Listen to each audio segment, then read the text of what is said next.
আপনি কেন আমাকে এখানে ধরে নিয়ে এসেছেন? আপনি কে? জানতে চাও আমি কে? তাহলে শোনো, তুমি যাকে মন প্রাণ দিয়ে ভালোবাসো, আমি সেই বিজয়ের বাবা। আপনি বিজয়ের বাবা? আমার ভাবতেও ঘৃণা হচ্ছে যে আপনি বিজয়ের বাবা। ছি, আপনি এত নীচ, মেয়ের বয়সী আমাকে এখানে তুলে এনেছেন। এইবার বুঝতে পারছি যে আপনার এই জঘন্য চরিত্রের জন্য আপনার ছেলেমেয়েরা আপনাকে ঘৃণা করে। ঘৃণা?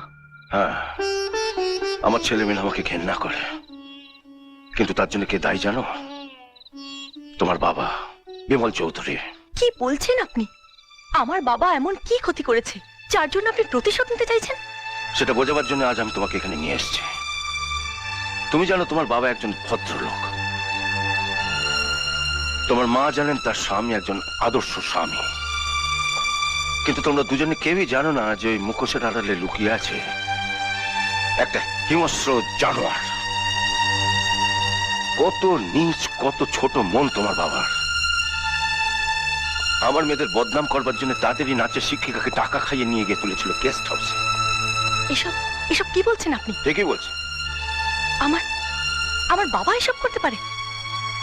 আমি আমি বিশ্বাস করতে পারছি না। বিশ্বাস যদি না করতে পারো, তোমার বাবাকে গিয়ে জিজ্ঞেস করো। কালীগুন্ডা তোমার বাবার জন্য আমার ছেলেমেয়েরা আমার থেকে দূরে সরে গেছে, তাদের মনে আমার জন্য জন্মেছে ঘৃণা।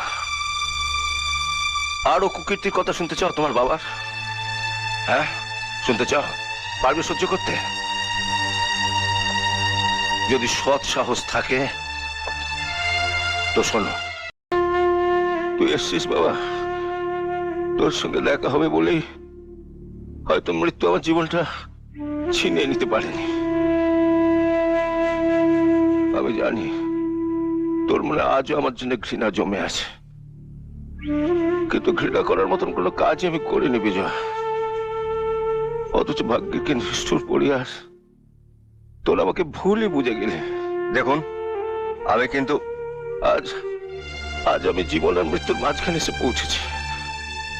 অন্তত এই মুহূর্তে তুই আমায় বিশ্বাস কর, নইলে এই কথাগুলো বলার আমি আর সময় পাবো না।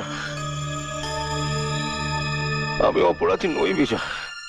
মিথ্যার হাড়ি কাটে উকিল আর কালী আমার জীবনটাকে বলে দিয়েছে। কালী নিজে খুন করে দোষটা আমার কাঁধে চাপিয়ে দিয়েছে।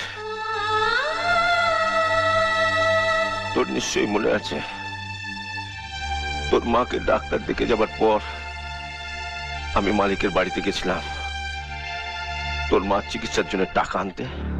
শুনলি বিজয়, এতদিন পরে তোকে কথাগুলো বলতে পেরে আমার ভীষণ হালকা লাগছে বুকটা। বারবার আমি ছুটে গিয়েছিলাম তোকে কথাগুলো বলতে, আর বারবারই তুই আমাকে ফিরিয়ে দিয়েছিস। ও কথা বলো না, আমি ভুল করেছি, আমায় তুমি ক্ষমা করো বাবা। বিজয়, তুই আমার বাবা বলে ডাকলি? ডাক আরেকবার, ডাক বিজয়, আরেকবার ডাক, ডাক একবার। বাবা। বিজয়, বিজয়, তুই আমায় বাবা বলে ডেকেছিস, এ আমার পরম শান্তি। এবার আমি আনন্দে মরতে পারবো না বিজয়। না বাবা না, এই কথা বলো না, তোমার কিচ্ছু হবে না।